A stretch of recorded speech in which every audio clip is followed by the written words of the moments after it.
This is the second week of Advent. This is the time, Advent is the time when we make inner preparation for Christmas. We realign, remember our highest calling. And the theme of the week is peace. Of course, peace is something that we may hold a vision of for deep within. And yet we also might feel that's a bit of a tall order. I was just speaking yesterday with someone about the complexity of teaching her children kindness and hope for the future, and also how to be savvy and safe in the world as it is. It's complicated out there. It's not much different, really, than the world that Jesus was born into. Sure, we probably have heard of that great Pax Romana that kept the peace through the empire. But the problem with that peace, we'll put that in quotes, peace, is that it was through violence and victory and control. It really wasn't peace. It was just a smushing of any of conflict, which is not peace. I imagine that didn't actually really feel very peaceful, both for the folks in the lower part of society who were controlled and suppressed, and for the folks who were in charge. I imagine that they probably always were feeling the pressure of where the next danger might come from and what they might need to deal with. It probably didn't feel very peaceful for anybody. And that, of course, is why Jesus got himself in a whole bunch of trouble with the authorities, because he said and did something about this unpeace. He taught that there was another way. And that way is peace through justice. See, peace through victory has always been a false peace and not lasting. But what if we were to really talk about Advent and how we renew our focus on living our best Christ-like life?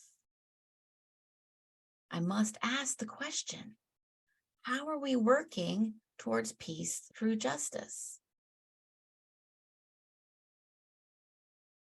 Because I don't want to be just about the birth of Jesus. I think Christmas should be about really embracing what Jesus taught us, because otherwise, why are we bothering to celebrate? Because we thought he had some good things to say and to teach, right?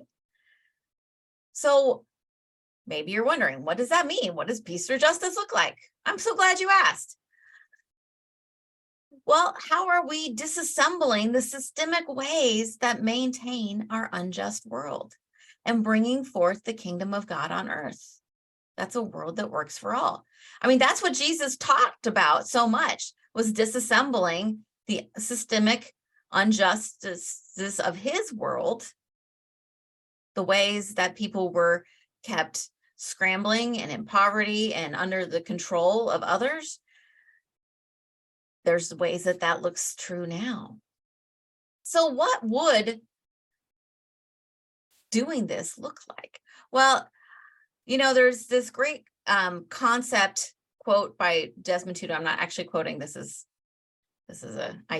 copying the idea. And he said something to the effect is, if you're always having to pull people out of the river, you should go upstream and find out why they're falling in. That makes a lot of sense, right? Maybe you just need a guardrail. And so I'm also for supporting people for where they are. You should definitely keep pulling people out the river and not stop doing that. But somebody still needs to go up the river and find out why they're falling in.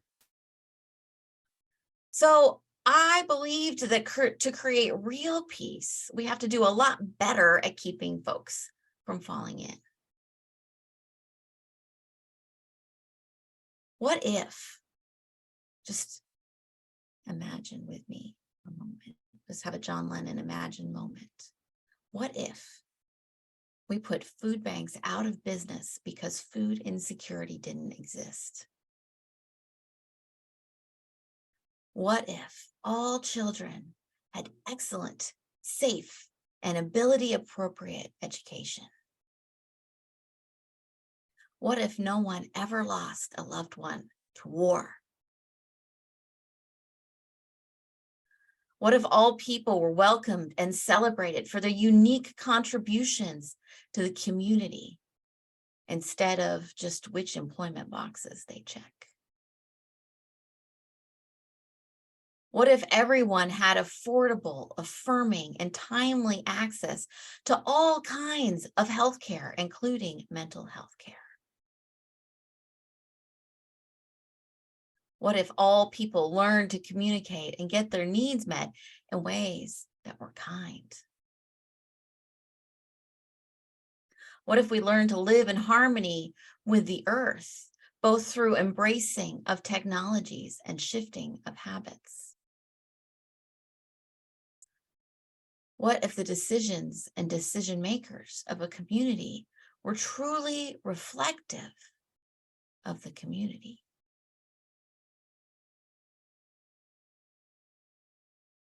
This is not an exhaustive list, but a glimpse to me of what a world of peace through justice would look like. This is a world where my friend doesn't have to wonder what to teach her kids about how to be safe. This is a world where so many of the things that we think of as chronic problems would often be resolved by earlier support and community consciousness. Now, I'm not trying to take away your lovely, peaceful nativity scene, at least not today. Maybe. But let us consider, what does peace on earth, as Jesus taught, really mean?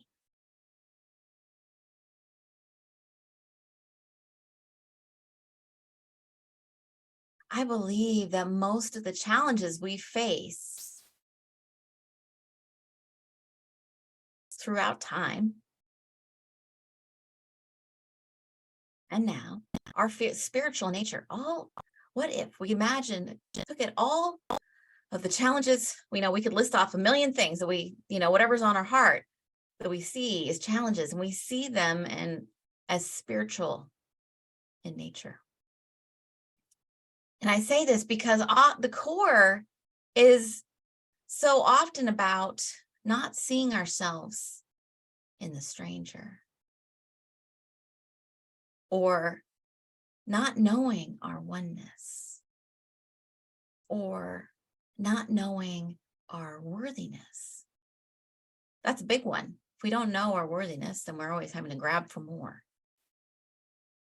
And we could say that greed is a core motivators for many of the problems, right? But what's actually behind that? It's not knowing that we are enough. It's not knowing that we have enough. It's not knowing that we live in an abundant universe. That's a spiritual problem.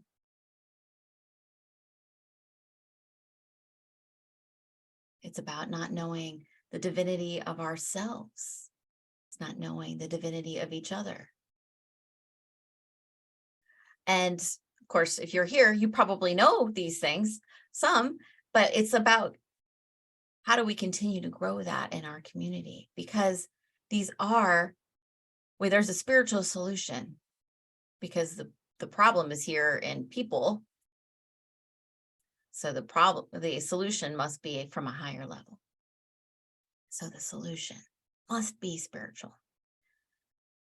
But that doesn't mean we just pray about it. First we pray, then we act from our deepening knowing. And then we pray some more. And then we act from our deepening knowing.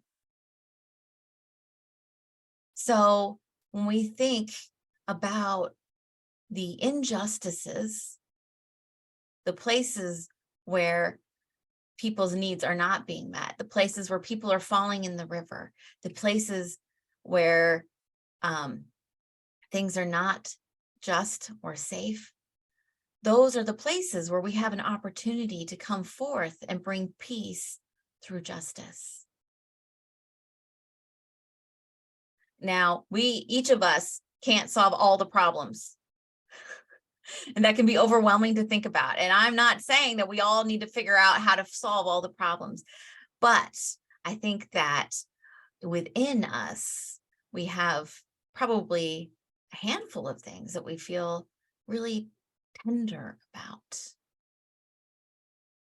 And those are the places that we have the opportunity to continue to seek higher consciousness about, so that we can both help the person in the immediate need, but also how do we stop the need from happening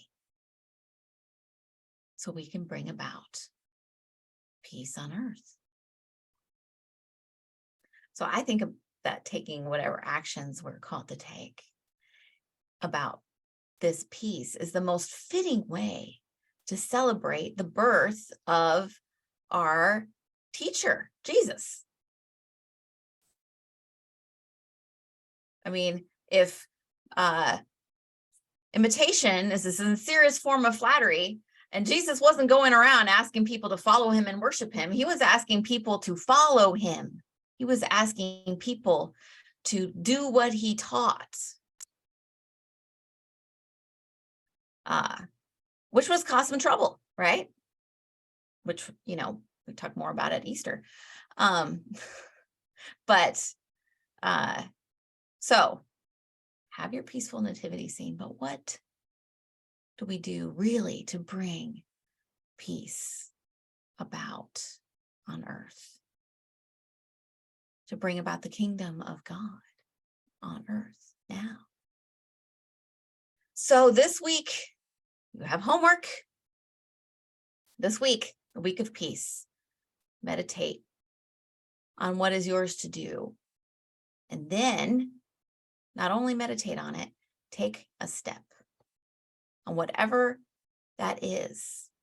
Maybe it's calling to inquire in a way that you can volunteer in something that will help that. Maybe it's,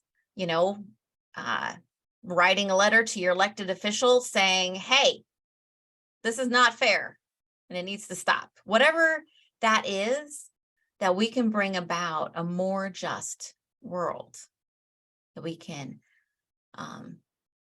harness our wisdom and our peace and our knowing of our oneness with one another to bring that forth in more people.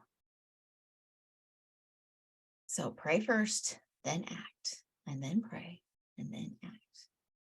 That's how we bring peace on earth.